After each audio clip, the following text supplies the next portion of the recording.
it would be crazy in almost any setting to start from scratch on a new topic rather than seeing how GenAI assistants can help, because GenAI can be such a contributor to developer productivity that not doing it leaves value on the table. As big of a fan as we are of GenAI code, it frequently is wrong. It hallucinates. It lacks context. It's insecure. It makes up packages, right? All of these things. And so if you looked at a code base that was entirely GenAI pure, meaning it came out of the prompt and hadn't been modified, you should be very nervous. Business executives, you know, they think of the sales team or sales numbers. In sales, more sales is better. In code, are more lines of code better? Some of the best coding work people have ever done is removing code. Folks who are on the receiving end of a technical due diligence, who are selling their company or who are raising money, what I would say to you is explain your choices in terms of business goals. I love code quality, but investors don't care code quality for its own sake. They care because it delivers business outcomes. It helps developers go faster, right? Too much tech debt slows down engineers and could hurt revenue.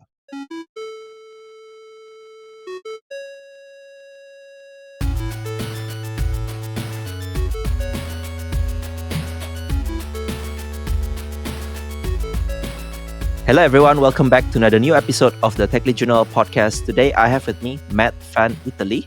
He's the founder of Sema, a company that is very interesting when I do my research. So, Matt, I think today we're going to talk about what Sema is doing and all the things that probably are unique for the tech listeners here to learn from you. So, welcome to the show. Thank you so much, Henry. I'm so glad to be talking with you and really looking forward to this conversation. Right.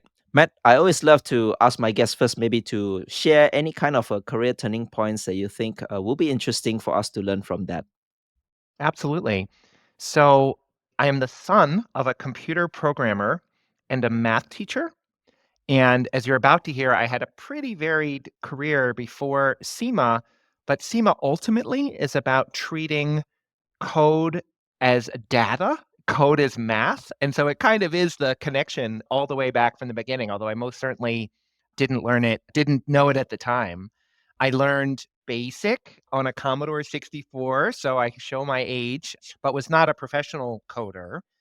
I worked as a management consultant, serving governments and private sector organizations. I then served in government doing data and analytics for school districts, and then went into software doing data and analytics and customer support, and decided to found Sema for a pain point that I personally was experiencing, which is as someone who is very data focused and, let's say, tech savvy, I nonetheless struggle to understand what was coming out of the engineering team leadership, that their deep levels of technical expertise, as a not deeply technical experienced person myself, I didn't quite understand it as well as I wanted to. And so we founded Sema to bridge the gap, to make technology understandable to non-technical audiences like the C-suite and the board of directors, and also make it easier for non-technical folks to make their preferences known back to the engineering team to bridge that gap. Do you need to scale your engineering team or find specialized talent quickly?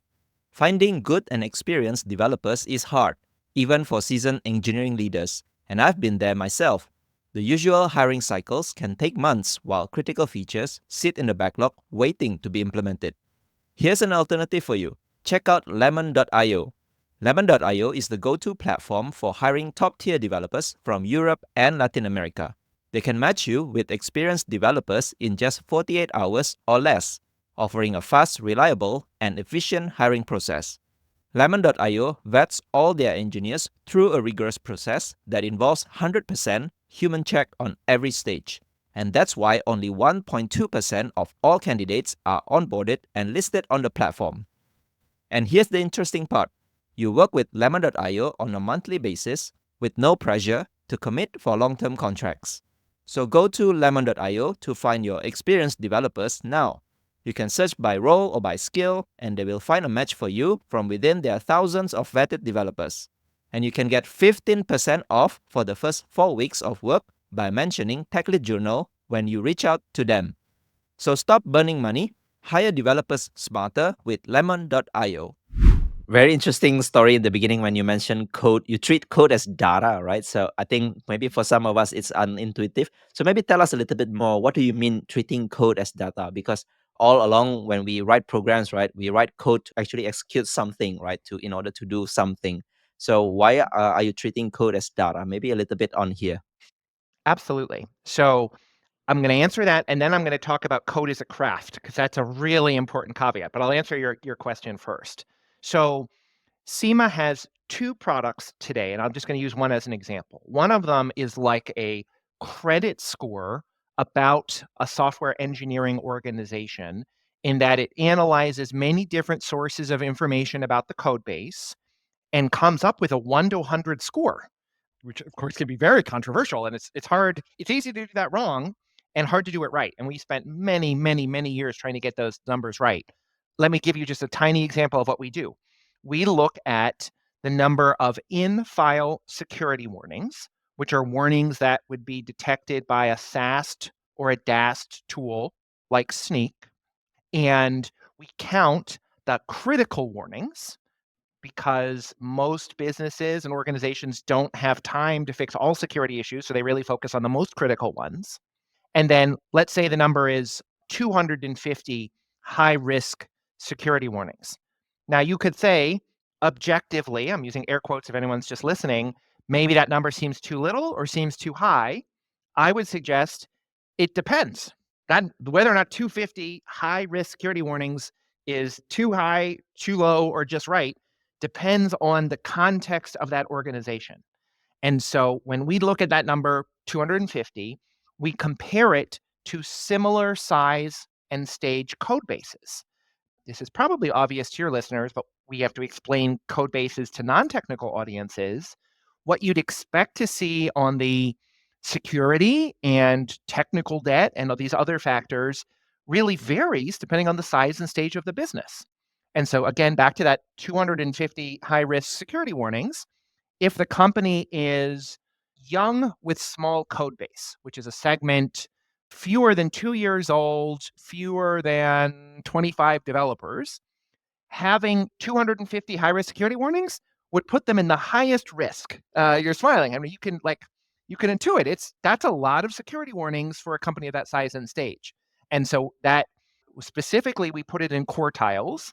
And without even looking at the data, I can tell you that if you're in young and small code base with 250 high risk security warnings, you're definitely in the fourth or highest risk quartile.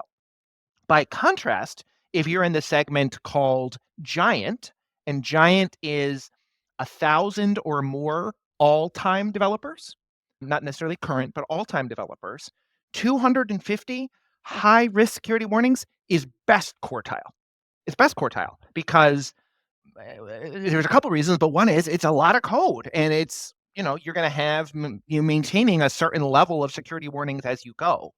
And so what I love about this story is it's it's there's no it's very specific, it's mechanical. We really like being able to explain it so there's no black box involved in this. I should say that that credit score report is frequently used in technical due diligence, where someone is thinking of buying a software company or a company that has software, and that's a very scary, very high stakes moment. And so we want to be as explainable as possible, given how stressful it is. So being able to explain it that mechanically and give the context, again, it's not right or wrong. It's just the decisions the team has made, the business that has made all along. So that's a very long answer, but only part one. And the second part, because I'm so passionate about this, is as much as you can understand code with data, it only goes so far. And I think the best thing I've written, if I may, the best thing I've written over the last 7 years is a piece 2 years ago called Code is a Craft, Not a Competition. And that is fundamental to my worldview and also what Sema does. And again, I know this is obvious to your listeners, But, business executives, you know, they think of the sales team or sales numbers. In sales, more sales is better. And so, like sports, more points is better, more goals is better, whatever you want. In code, are more lines of code better? Maybe, right? Some of the best coding work people have ever done is removing code, right? Or instead of writing something, finding the right open source package, right? And so SEMA, our job is to produce the data, but then also to facilitate a conversation. Okay, we saw this trend. What is the reason behind it? And it's frankly, it's a question not just for the engineering team, it's a question for sales and product and finance and the CEO, right? Go back into that security risk issue. I've never met a team that didn't want to fix security risks or, clean up technical debt, but there's not always money for that. There's not always time given the business needs. And so that conversation, coding is a craft, but we have to fit that in to these business contexts where there's optimization functions. And so that conversation matters so much more.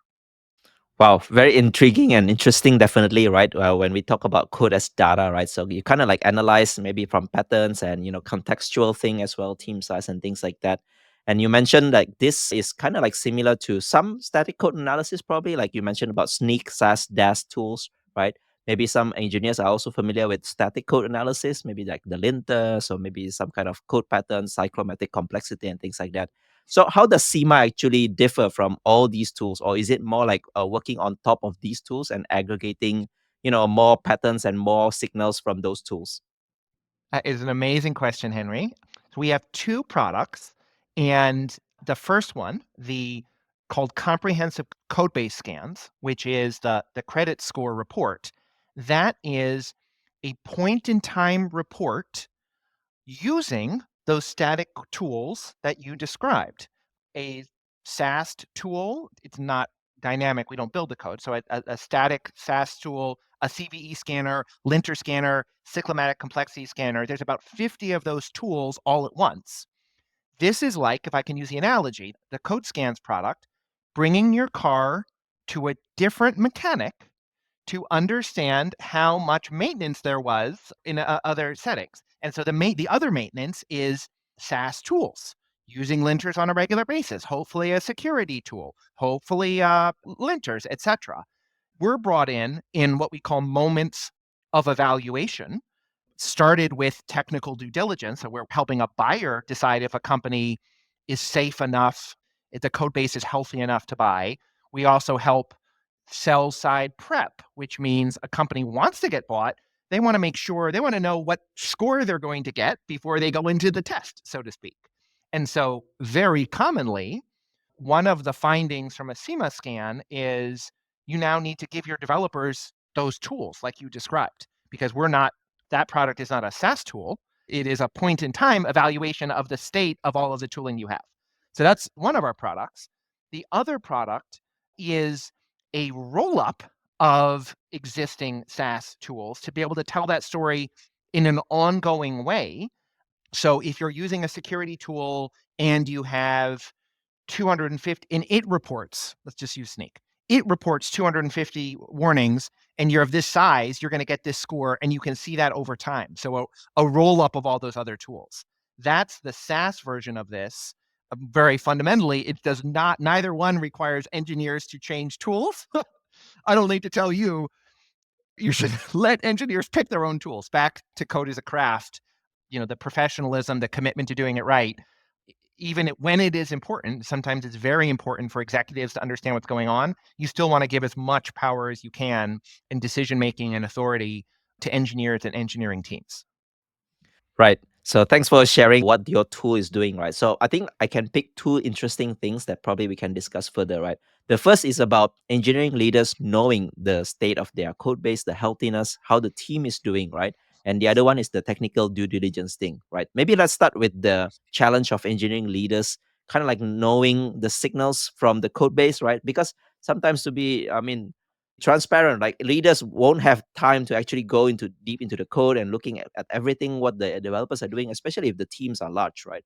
So Maybe tell us a little bit more what kind of challenge that engineering leaders are facing here. Why should engineering leaders know the credit score, so to speak, right? The credit score of their systems. Yeah, and Henry, you are great at helping your listeners think about their career planning. So I want to do a little bit of career planning first.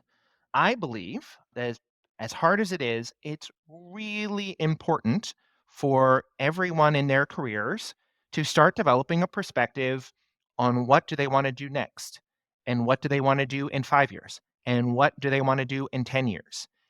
It doesn't matter if it changes. And by the way, it is going to change because as you develop in your career, you learn things. Hopefully, you're testing hypotheses by having different experiences either within the same job or in different jobs. And you can see I'm a data-driven guy. I love collecting data on those experiences and then using that to decide what you want to do next. I've been very lucky to have these very varied experiences. So, of course, if you are an engineer or an engineering lead and you have an interest in becoming more and more of a manager, as a VP of engineering, CTO, CEO yourself, the more you have to understand the business impact or the organizational impact of the code, the less that the specifics of the code and more, well, how does it impact, I'll just say business, although it applies to nonprofits and governments as well.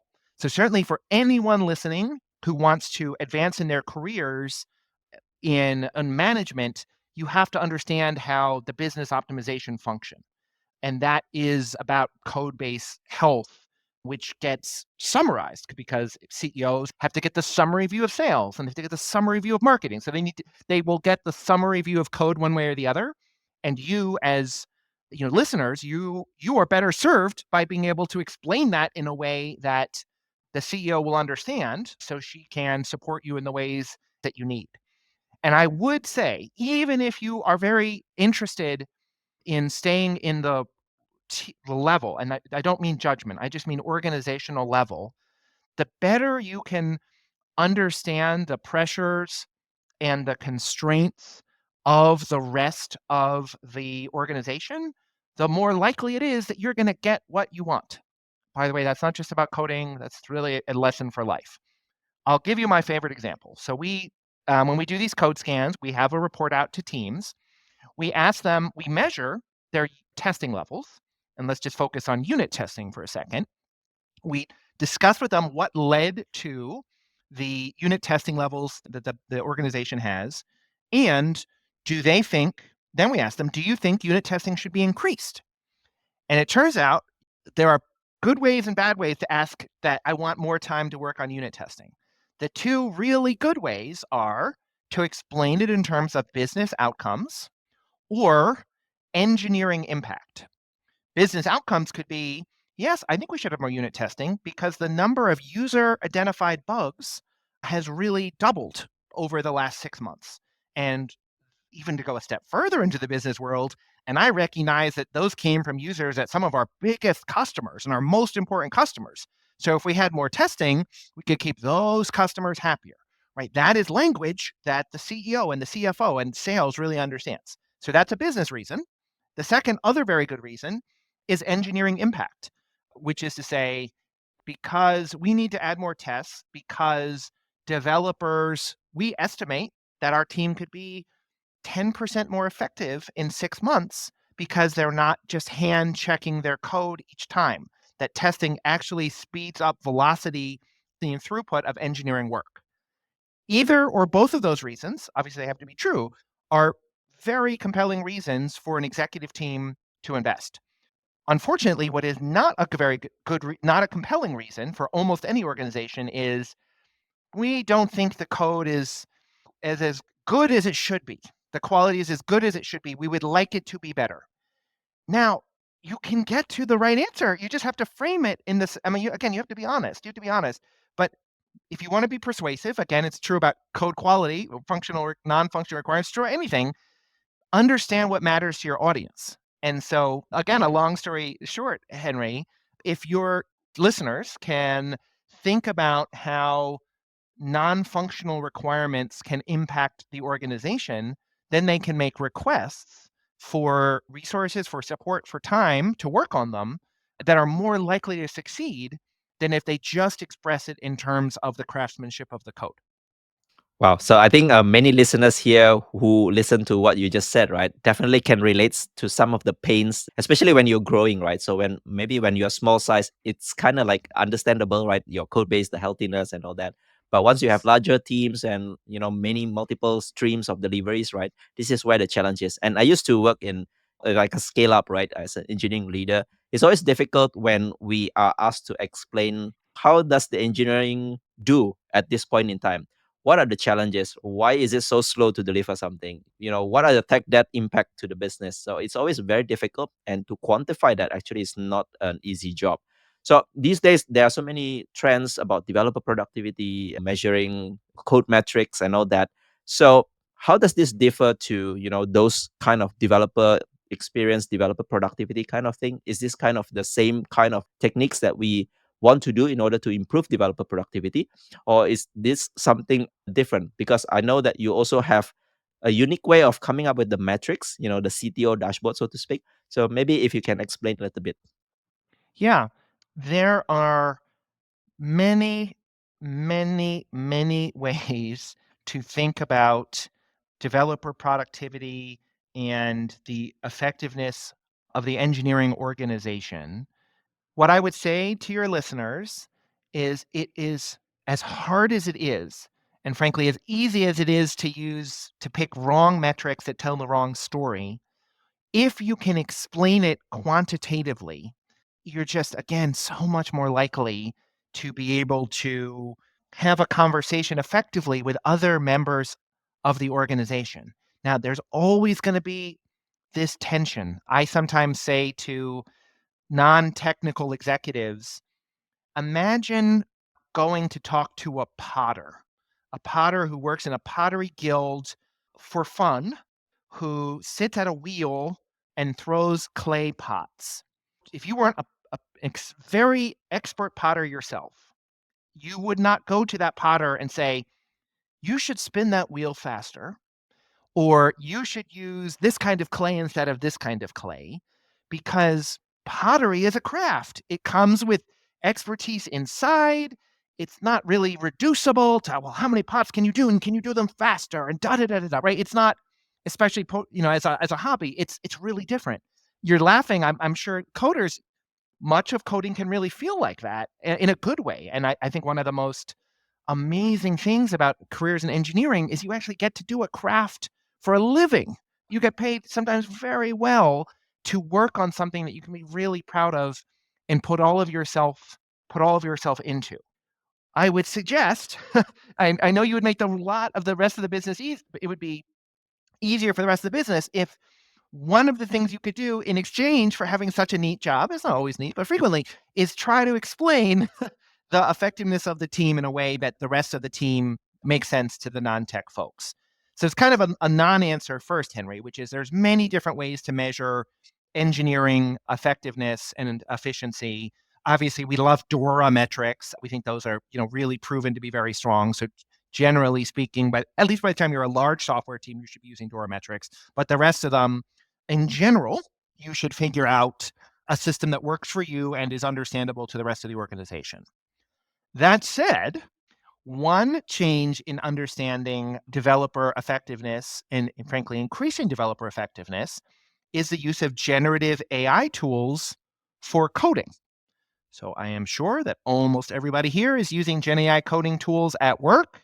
If your company doesn't let you, email me and I will send your CEO a note explaining, or CTO or chief legal counsel, how incredibly important it is for engineers to be able to use the right kinds of tools, but to be able to use GenAI tools at work.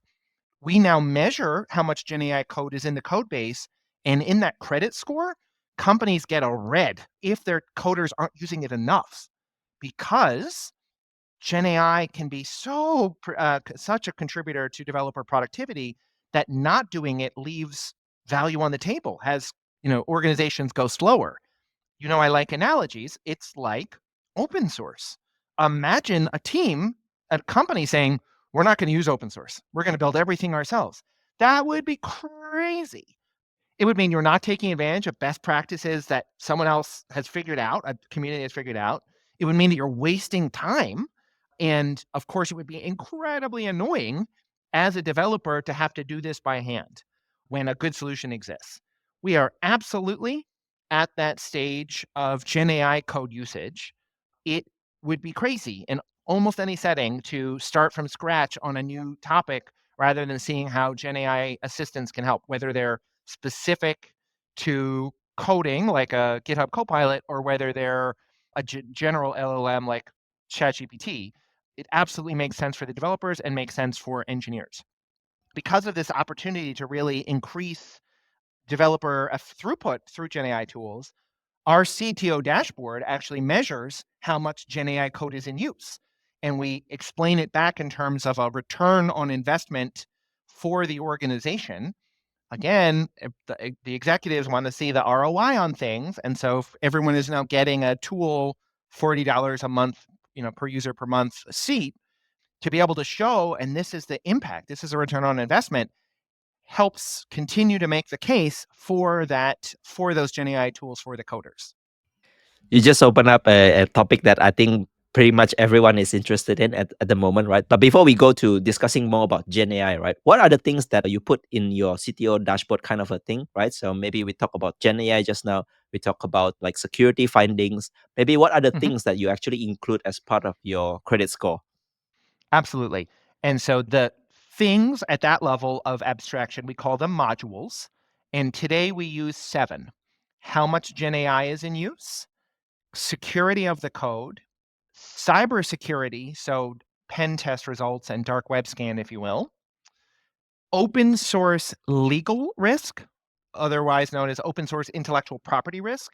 Using open source is an extremely good idea, but certain packages come with intellectual property risk that has to be managed. So that is something that matters to medium and large organizations.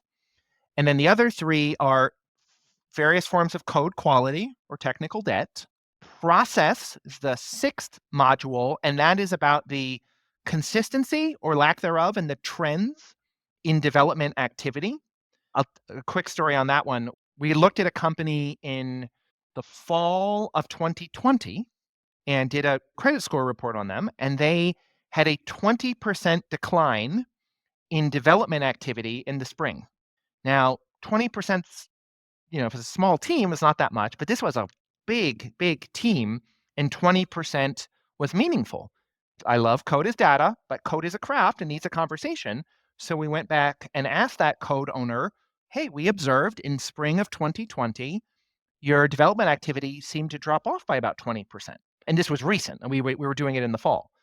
And they said, you're right. In early spring 2020, COVID came and had a really negative impact on our business. And to make sure that we could be financially secure, we furloughed employees for 1 day a week. They got unpaid Fridays off.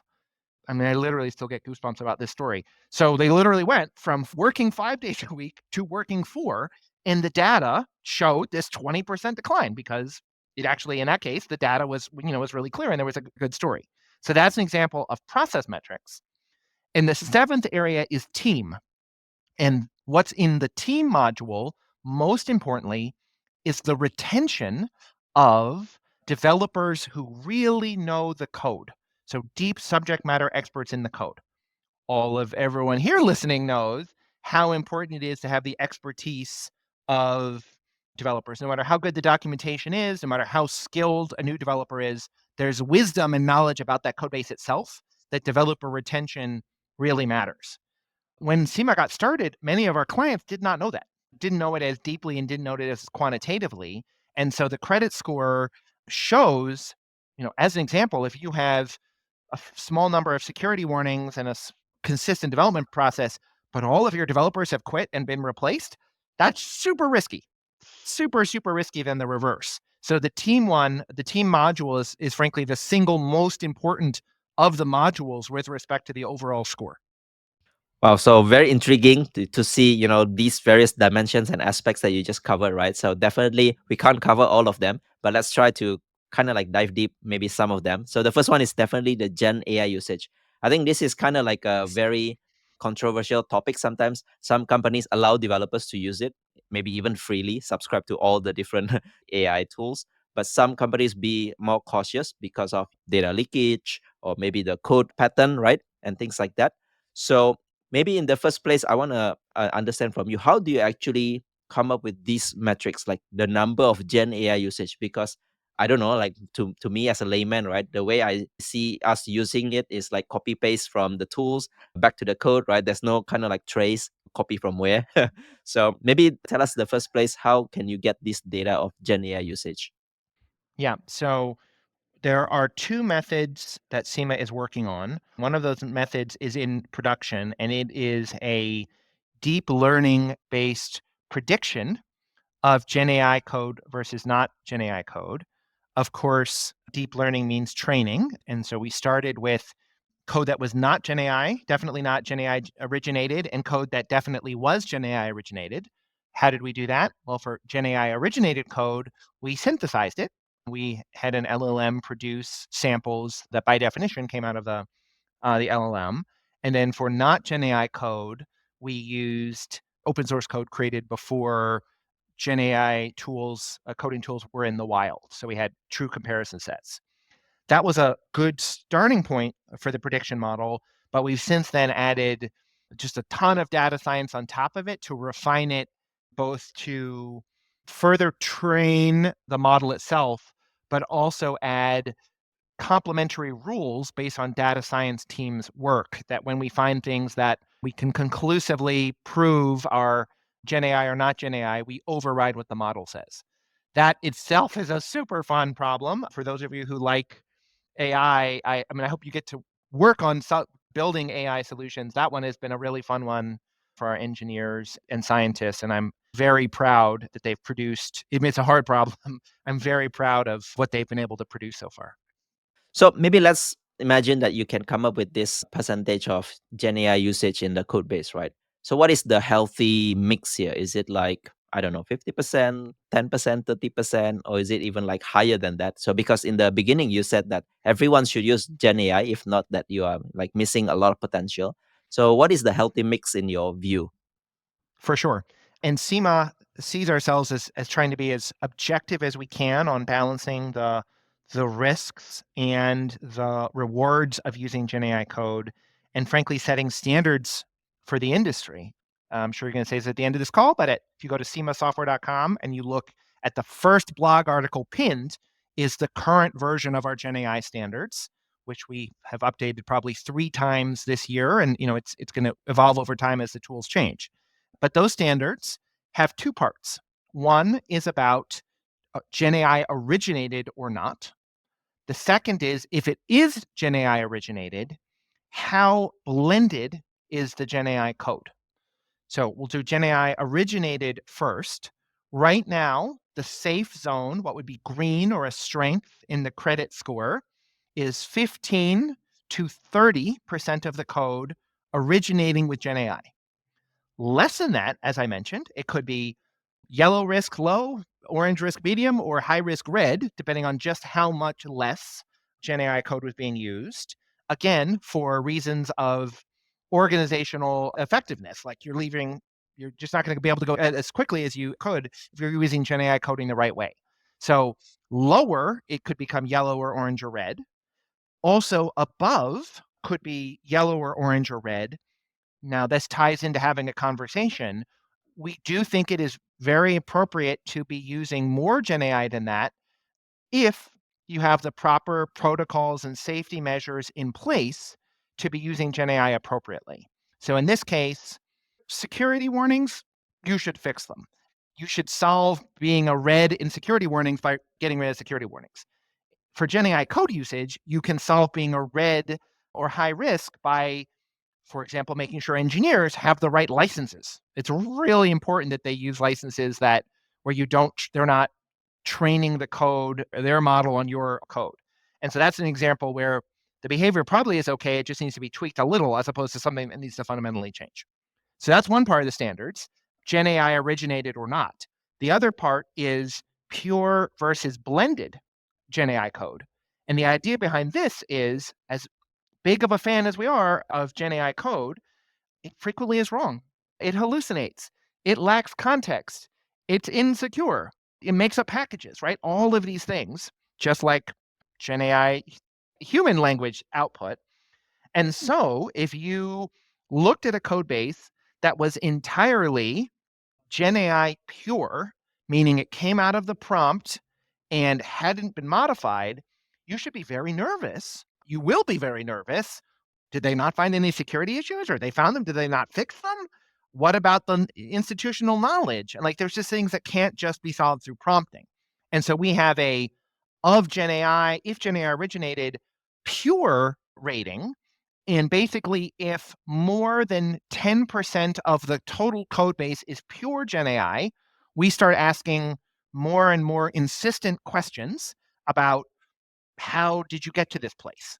So that's Henry, I hope you're having a good time. Every question you ask is a good one, and it takes me like 5 minutes to answer. But this one, I really wanted to give it the care. So, for example, if you had 50% GenAI usage, which would be potentially red, but 5% pure, that means that they are blending 45% of it. If they were using the right kinds of tools and were using in the right way, that would go to strengths. That would go to strengths. And by contrast, if you had, let's say, 15% GenAI code usage, but 15% was pure, that actually really would be high risk because you're not, be at least medium risk, because you're not taking the precautions to make sure the code is as high quality as it needs to be. Wow, very interesting indeed, right? Because as I use GenAI quite a number of times in the work these days as well, right? So sometimes I can see, GenAI producing wrong output. Sometimes it couldn't even come up with the right output, right? So the pure versus blended here definitely very important, right? For engineers to understand, be conscious, like what you copy from the GenAI output is not necessarily the best, given your context, given your design, given your, solution, right? So I think that's kind of like a key here. And also, I think if we go to your website, we can also see one other interesting thing. You have this concept called generative AI bill of materials. I know that these days in the DevOps world, we have this SBOM, right? Dependency bill of materials.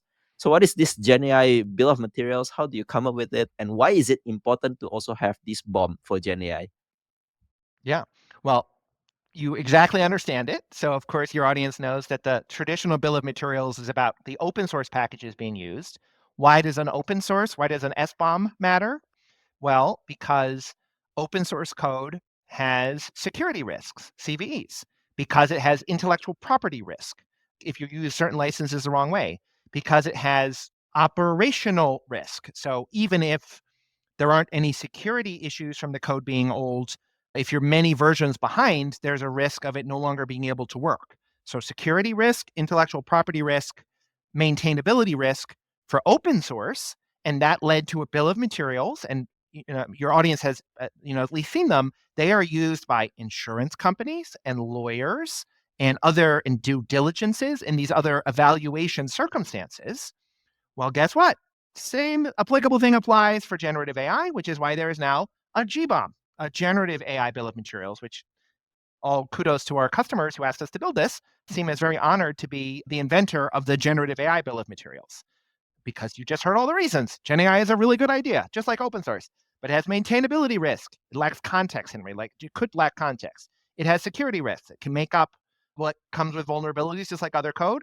And it has intellectual property risk under certain circumstances. And so the generative AI bill of materials, or GBOM, is used in high stakes situations.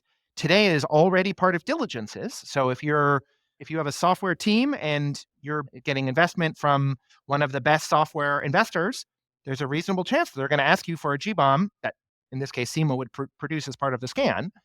Over the next years, this will become more important for procurement, for insurance, for regular check-ins, for exactly the same reasons that the traditional BOM is already used. Wow, very interesting. So I'm sure many listeners here will be very interested because now, like, we can't really trace which code that is generated by AI. Maybe we just assume this developer is very clever, right? But sometimes it's produced by AI. So having this GBOM definitely very, very useful. That's also a good segue because you mentioned about evaluation, technical due diligence, investors wanting to understand the kind of software that the portfolio company is producing. So tell us the kind of a big challenge of technical due diligence, because For me, I'm just relating to my past experience, right? Sometimes when we want to buy a software, right, we actually don't know what we are buying. The vendors always say nice things, great things, especially on the marketing materials, right? And we kind of like assume the best intent from them. But actually, when we take the code, it's actually quite crap, right? And there's so many things that we need to fix. So I think technical due diligence is something that I think very important, especially if you want to buy software, you want to invest in a startup. So maybe elaborate in the first place what kind of a big challenge this technical due diligence in the current situation, in the current world. Sure.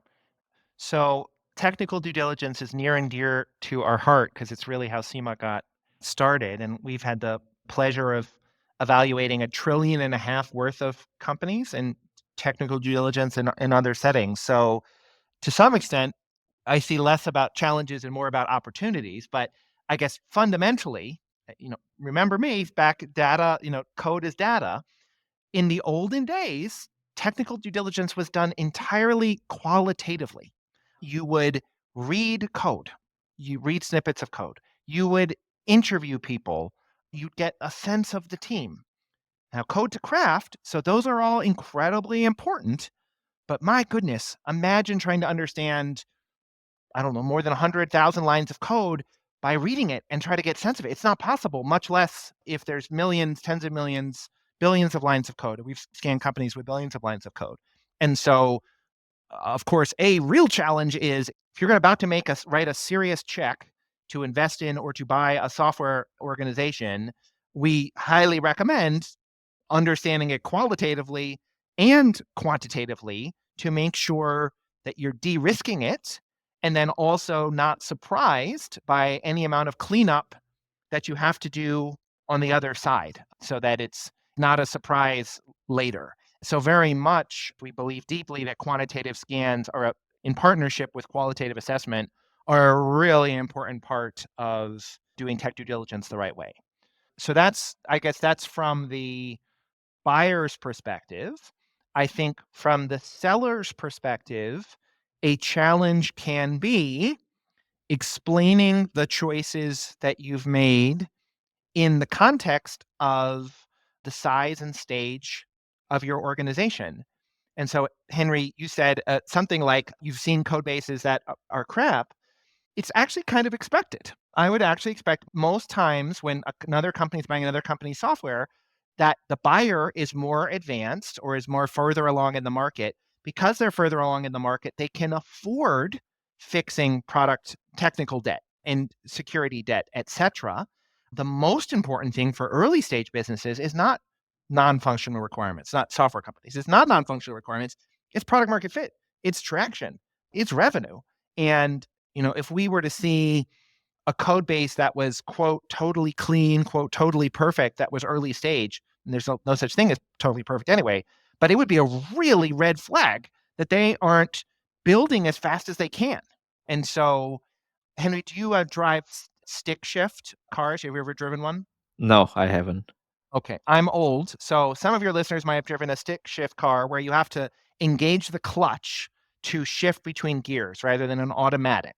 And when I was learning to drive a stick shift, one of my teachers said, if your car does not stall, then you are riding the clutch too hard. And that, again, if you have never driven sticks, it's kind of a weird analogy, but basically, stalling is not good, but if you never stall, that means you're staying too far away from the right zone. You should actually get into that risk zone a bit. And that is exactly how technical debt, including security debt, should work. You should carry some debt with you. And depending on your size and stage, you should have more or less back to the segment that you're in. And so I guess folks who are on the receiving end of a technical due diligence, who are selling their company or who are raising money, what I would say to you is back to the beginning of the conversation, explain your choices in terms of business goals. I love code quality, but investors don't care code quality for its own sake. They care because it delivers business outcomes. It helps developers go faster, right? Too much tech debt slows down engineers and could hurt revenue. Those explain it in those terms, even if it's also true that you'd like it to be better, but put it in terms of how you've made those choices. That is the way to be persuasive, whether it's a manager that you work with, or it's an investor or an acquirer who's looking at your company? Well, after you explained about the stick shift car, actually, I did drive those car, but we used to call it manual, instead Manual. of Okay, yes, instead of manual instead of automatic. automatic. Yeah, so I kind of Okay, like sorry. Yeah, yeah. understand what you're explaining, right? So if you are not in that state where like I don't know how to explain it, but yeah, I kind of like relate to what you said, right? So if your code is too perfect or if you drive it too smoothly, right? So sometimes you are not into taking those advantages of like maybe I don't know accelerating more or maybe controlling the car more, right? So I think definitely what you said from the buyers and sellers perspective is very important. So how about the widespread of this adoption of the tool, right? Because I think what you mentioned is definitely advantages to not just investors who want to buy software, but all practically all engineering teams could benefit from having such capability to measure the effectiveness, the healthiness of the software that they're producing, right? So what do you foresee the widespread use of SEMA probably in the software world? Well, with a question like that, I'm happy to answer it. Of course, we're very excited about the possibility, and not just the possibility, but the realized vision of SEMA helping bridge that gap between tech and non-tech in a way that's understandable and credible for both sides. Having established ourselves as a leader in technical due diligence, we're very excited about the CTO dashboard that is still in beta, but we're very excited about what's coming. And when I started this business 7 years ago, I started thinking about this business 9 years ago, and I started it 7 years ago. When I would explain what we were doing, I'd say, well, look at Salesforce. Folks who haven't spent that side of the house, Salesforce is a tool that helps individual salespeople keep track of the sales work that they are doing. And it helps the head of the sales team, such as a chief revenue officer, explain what is going on with sales to the CEO, to the board of directors, etc. And you would never, ever, if you were anything more than a tiny company, not have a CRM. You just wouldn't do it because keeping track, because both from the sales people's perspective, they need a tool to manage, and to be able to provide executive insight into sales, you just couldn't run a modern business. Now, sales is more important than code quality. As much as I love code quality, that's why a executive insight into sales has 100% adoption. Sema's tool and other executive insight products into code do not have 100% adoption yet, but as the years go by, I think you'll see getting to it's pretty close to 100% adoption of a CTO level dashboard for exactly the same reasons that sales uses something like a CRM, with the addition of how much Gen AI is changing things. Because with the addition of more and more code being written in full or in part by Gen AI, you really need automated systems to keep track, because so much of it is outside of the heads of the individual developers, because they're relying more and more on Gen AI. So the rise of Gen AI will be yet another factor leading to the rise of CTO dashboards. Wow. So I think this CTO dashboard definitely all engineering team will not be like a black box anymore, right? So like what you mentioned, like Salesforce, right? Everyone is looking at the pipeline, the healthiness of the pipeline, how many leads that go in. So same thing probably that we can do if we have this kind of dashboard, right? How much input that the engineering team is doing, how much output they're doing. Is there anywhere that they're stalled in the process, right? So definitely looking forward to have this. And even I could imagine if you kind of like make this also free for open source. All the packages, open source packages that are available out there, if they have this credit score or maybe the GBOM score associated with the open source, maybe we kind of like can rely on that to actually know the credibility of the open source software that we're using. Because at the moment we just look at I don't know number of GitHub stars, or maybe number of downloads, but that's kind of like less meaningful because it doesn't actually mean sometimes a high enough quality, right? So, is there anything else that you want to probably share that we haven't discussed so far about SEMA, about the comprehensive code scan that you're doing, or technical due diligence aspects that we haven't uncovered so far?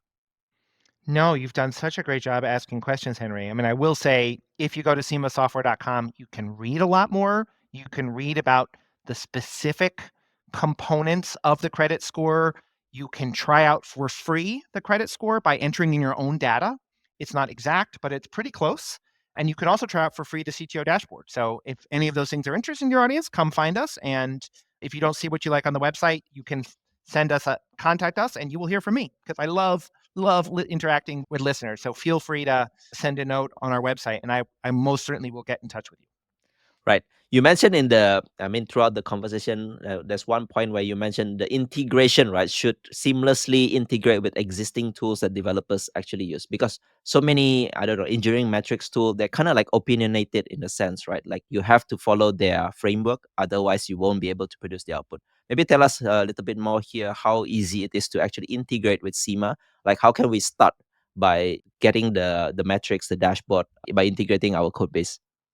Yeah. So it connects to the CTO dashboard, connects to GitHub, Azure DevOps, and several other developer tools, including security tools along the way. So it starts with your whatever engineering tools you are currently using. If we don't have them, we're adding them. And so we are opinionated about the metrics. So you said opinionated, and absolutely. If you come to SEMA, we're going to give you an opinion. This is how an investor will view your code, because we think you should hear that opinion because you shouldn't be surprised. But we are not opinionated on what tool you should use, right? Back to telling a potter, oh, you should use this clay or make the wheel go fast. That's for you to decide. That's not our business. Your business is figuring out the right tools and make your code optimal, which does not mean perfect. Perfect is not a good idea and it's not feasible. It just means optimal while you're building product market fit and driving revenue.